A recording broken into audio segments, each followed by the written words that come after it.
Hi, I'm Susan Beyer, and this is Fun with Research. And today I want to talk a little bit about using research for thought leadership.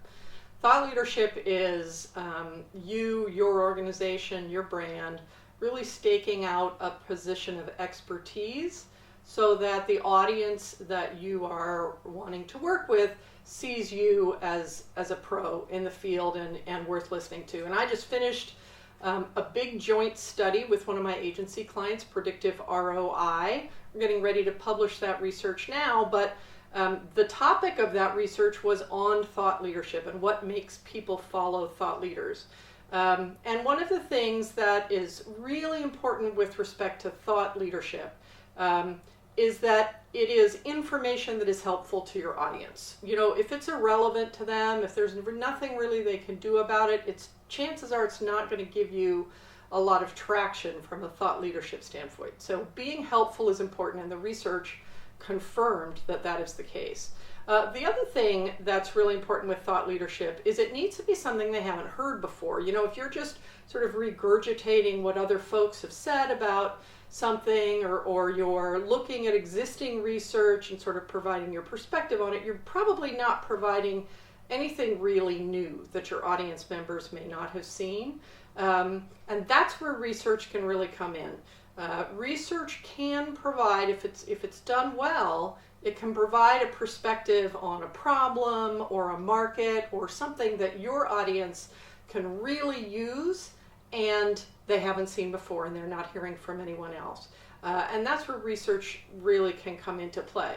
The third thing I think it's important to think about with regard to thought leadership is the whole point of doing thought leadership is to drive visibility and your expertise into the minds of your audience.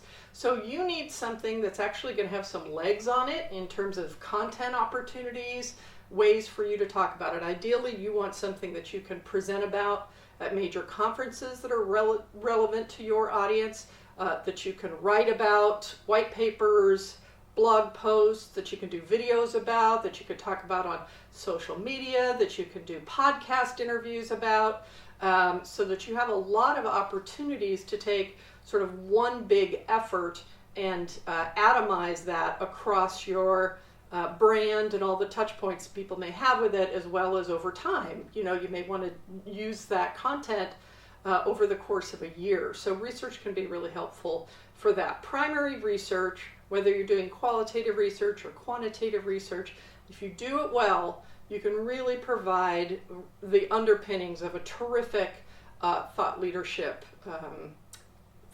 platform for yourself, for your brand, for your organization, agencies, for your clients, or for yourselves as an agency.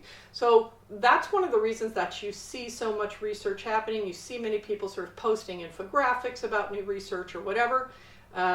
And sometimes you go look at that and you say, this isn't anything new. This is the same old, same old. And the folks who are doing it right are really providing new insights. I'm going to be sharing some great thought leadership examples in upcoming weeks that my clients have been working on. Super fun stuff, and maybe give you some ideas. But when you think about thought leadership, don't forget to think about research. Talk to you later.